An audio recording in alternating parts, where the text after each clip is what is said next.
Hey guys, आप सभी का स्वागत है आपके खुद के YouTube चैनल में। तो आज का जो वीडियो रहने वाला है वो कुछ ज़्यादा ही अलग होने वाला है मेरे बाकी के वीडियो से। जैसा कि अगर आप मेरे चैनल में पहले से जुड़े हुए हो तो आपको पता होगा मेरा जो वीडियो रहता है वो किसी भी कॉलेज के कट ऑफ हो गया, स्टेट कट ऑफ के रिलेटेड रहता है या नीट के अपडेट के रिलेटेड रहता है या कोटा के जो स्टूडेंट रहते हैं उनसे मतलब क्वेश्चन मतलब कोटा ये सब के रिलेटेड ही रहता है। लेकिन आज का वीडियो जो रहेगा वो रहेगा about my NEET failure story. मेरे नीट में सिलेक्शन क्यों नहीं हुआ और ऐसा मैंने क्या क्या किया जिससे कि मेरा सिलेक्शन नहीं हुआ। ये मैंने रैंडमली अभी 5 मिनट पहले सोचा था कि वीडियो बनाते हैं तो बस जो आ रहा है वो बोलूँगा। ऐसा नहीं है कि स्क्रिप्ट है कि ये है, तो मैंने आज ही सोचा वीडियो बनाना क्यों नहीं हुआ। तो जो जो मेजर रीज़न थे मैं वो आज इस वीडियो में बताऊँगा। अपन जैसे जो भी नीट देने के बाद जो MBBS में जाता है तो वो ऑफकोर्स यूट्यूब में ये डालता है माई नीट सक्सेस स्टोरी, माई नीट सक्सेस स्टोरी, मैंने फेलियर टू सक्सेस स्टोरी। तो मेरा जो रहेगा आज रहेगा माई नीट फेलियर स्टोरी। हालांकि जब नीट दिया था मैं तो मेरे को भी था कि यूट्यूब चैनल तो बनाना है, उसमें सक्सेस स्टोरी डालूंगा, लेकिन सक्सेस स्टोरी तो नहीं डाल पा रहा हूँ, फेलियर स्टोरी है। वही मैं बताऊंगा कि किन कारणों की वजह से मेरा नीट में सिलेक्शन नहीं हुआ था और मेरा क्या स्कोर था।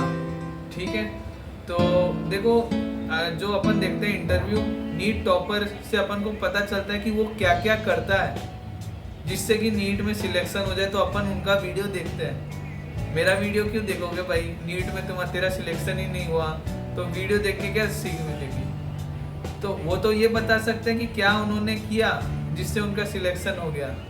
मैं आपको ये बता सकता हूँ मैंने क्या नहीं करना चाहिए जिससे कि आपका सिलेक्शन हो। जो मैंने किया, जो गलती मैंने करी वो आपको नहीं करनी चाहिए, तो मैं इसलिए फेलियर स्टोरी बना रहा हूँ। ठीक है, तो जब मेरा नीट दिया था, हालांकि मैं अभी कोई भी नीट का प्रिपरेशन अभी नहीं कर रहा हूँ, ठीक है, और नीट का प्रिपरेशन अभी चल नहीं रहा है। तो मैंने जो नीट दिया था तो जो मैंने एलन में पढ़ाई कर रहा हूँ, ठीक है, एलन में ड्रॉप भी लिया था, अचीवर का स्टूडेंट हूँ, कोटा से स्टडी करा था। तो देखो मेरा जब एलन में पढ़ता था तो डेली शेड्यूल तो मैं हर दूसरे दिन या तीसरे दिन शेड्यूल बनाता था कि अगले दिन का 12 घंटे 15 घंटे का ये स्टडी होना चाहिए, 16 घंटे का स्टडी, डेली शेड्यूल बनाता था। शेड्यूल में तो मेरे आधे घंटे जाते थे, पहले आधा घंटा तो मेरा शेड्यूल बनाने में जाता कि ये करना है, और हर 2 दिन बाद नया शेड्यूल, क्योंकि मेरे से शेड्यूल फॉलो ही नहीं हो पा रहा था। तो एक ही शेड्यूल रहना चाहिए और उसको फिक्स रहना चाहिए। और दूसरा क्या था कि जैसे कि मैंने जब एलन में कोचिंग जाता था तो मैंने क्या NCERT को जो है बायोलॉजी पे ज़्यादा ध्यान दिया है, बाकी फिजिक्स केमिस्ट्री में इतना ध्यान नहीं देता। मतलब जो रहता है अपन को स्टडी जो रहता है बायोलॉजी फिजिक्स केमिस्ट्री बराबर टाइम देना चाहिए। तो मेरा जो टाइमिंग का था स्टडी में, मैं बायोलॉजी में ही ज़्यादा ही टाइम दे रहा हूँ। मतलब मॉड्यूल भी बायोलॉजी का पढ़ता हूँ, NCERT भी, घर आता हूँ रूम पे आता हूँ तो भी बायोलॉजी ही पढ़ रहा हूँ। फिजिक्स केमिस्ट्री तो बहुत कम पढ़ रहा था, फिजिक्स तो बिल्कुल भी नहीं। ठीक है, तो इससे मेरा टाइम वो रह गया। और तीसरा जो रह गया फिजिक्स में मैं न्यूमेरिकल सॉल्व भी नहीं करना चाहता था। ऐसा लगता था ये सॉल्व होगा ही नहीं, मेरे से न्यूमेरिकल सॉल्व होता नहीं था। तो अपनी मन को तसल्ली देने के लिए नोट्स पढ़ लेता था, ताकि अपने आप को ऐसे अंदर से लगे कि अरे नोट्स पढ़ रहा हूँ, क्वेश्चन तो बन ही जाएंगे नीट में, ये अपने आप को तसल्ली देता था।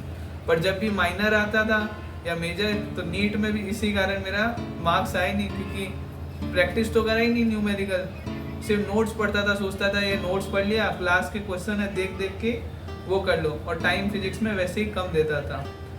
ठीक है, और फिजिक्स में मैंने काफ़ी ज़्यादा इग्नोर करा, मतलब बायोलॉजी में ही ज़्यादा ध्यान दिया।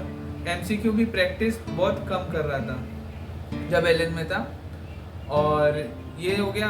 और जो मेरा टाइम का हो गया और MCQ प्रैक्टिस नहीं करता था। और जो है जैसे मैं केमिस्ट्री पढ़ रहा हूँ तो मॉड्यूल भी पढ़ रहा हूँ और 2-3 बुक आ गए, मतलब बाहर की एलन की मॉड्यूल भी ये रखा हुआ है, और एलन का मॉड्यूल रखा हुआ है, नोट्स रखा हुआ है, और 1-2 बुक और ले लिया। हालांकि मतलब जो होता है ना, क्वांटिटी पे ज़्यादा फोकस कर रहा था, क्वालिटी पे फोकस नहीं कर रहा था। जब बायोलॉजी के लिए भी ये बायोलॉजी पढ़ता रहता था, बायोलॉजी पढ़ा तो मेरा नीट में 340 भी आया था आउट ऑफ 360। बायोलॉजी में तो अच्छा स्कोर था क्योंकि अधिकतर टाइम मेरा बायो में ही जाता था, और केमिस्ट्री में भी मैं हालांकि बाहर 2-3 बुक और ले आया था बाहर के, जैसे मॉड्यूल है एनसीईआरटी, उसके अलावा एमटीजी ले लिया था, 1-2 और गाइड के लिए बुक ले लिया।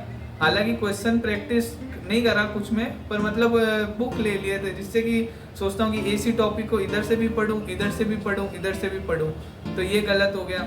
और तीसरा और गलती जो करी जो है, अपन जो नीट एस्पिरेंट करते हैं कोटा आके सिलेक्शन नहीं होता, फ्रेंड सर्कल जो रहता है ना वो बढ़ा लेते हैं, जैसे टॉक्सिक फ्रेंड सर्कल हो गया।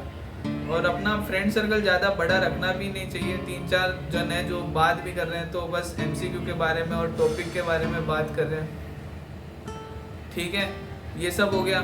और अगर मैं बात करूं जैसे कि फिर मेरा मार्क्स कम आता माइनर में, तो माइनर टेस्ट ही स्किप करने लग, मतलब लास्ट के टाइम पे जब मेजर होते हैं तो फिर सिलेबस होता नहीं था, सोचा कंप्लीट सिलेबस हुआ नहीं है तो फिर माइनर ही नहीं देता, तो ये एक बड़ी गलती हो गई, जो माइनर देना बहुत बड़ी गलती होगी। और दूसरा, शुरुआत में अपन जैसे एलएन में मॉक टेस्ट दे देते हैं, पेपर तो दे देते हैं, फिर एनालाइज नहीं करता था, तो ये भी बड़ी गलती हो गई, ठीक है। और जो है कभी कभी बीच में जैसे सोशल मीडिया में काफ़ी ज़्यादा टाइम चला जाता था, यूट्यूब में जैसे मार्क्स कमा या डेली मोटिवेशनल वीडियो भी डेली देखता था, तो उसमें भी टाइम, एक मोटिवेशनल वीडियो, मोटिवेशनल स्टोरी आधा घंटे का, उसमें डेली टाइम जाता था। और इंटरव्यू भी अपन टॉपर के देखते हैं तो उसमें भी मतलब वो मोटिवेशन ही देखते रह गया। और मतलब सिर्फ फिजिक्स केमिस्ट्री में भी इनऑर्गेनिक केमिस्ट्री को भी रिवाइज करना होता है, लर्न करना रहता है ऑर्गेनिक, तो रिवाइज भी नहीं करता था। और रिवाइज कर भी लेता था, इतना वीक तरीके से रिवाइज करता था, मतलब क्लास से आने के बाद एक बार पढ़ लिया ऐसा, तो भी समझ लो जैसे फिर मैं अगली बार टेस्ट है एक बार रिवाइज भी कर लिया हूँ, फिर जब वापस माइनर के पहले या कोई भी मॉक टेस्ट के पहले रिवाइज करता था तो ऐसा लग रहा है कि पहली बार पढ़ रहा हूँ। तो जो रिवीजन का तरीका होता है वो उसको अपन को सही रखना चाहिए। जैसे मेरा रिवीजन का तरीका ही गलत था, रिवाइज एक बार पढ़ने के बाद भी अपन काफ़ी दिन बाद पढ़ता हूँ तो लगता है पहली बार पढ़ रहा हूँ, तो ये हो गया। और मॉक टेस्ट रिवाइज करता था, ये था। और नीट एस्पिरेंट था तो हर तीसरे चौथे दिन पेज में इतना टारगेट रखता था कि इतना स्कोर लाना है, बायो में 350 लाना है, 355 लाना है, केमिस्ट्री में 150 लाना है, फिजिक्स में 130 लाना है, तब 610 615 आ जाएगा। मैंने नीट 2021 में लास्ट अटेम्प्ट दिया था और नीट 2021 में मेरा पहला ड्रॉप था, मतलब दूसरा अटेम्प्ट था।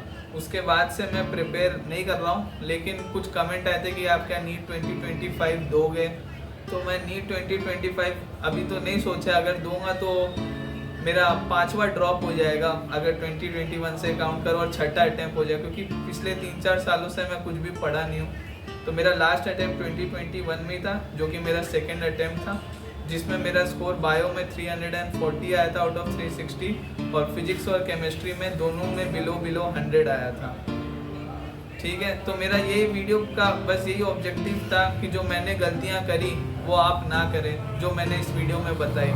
आई होप वीडियो थोड़ी सी भी इंफॉर्मेटिव लगी हो, तो वीडियो को लाइक करना और चैनल को सब्सक्राइब करना।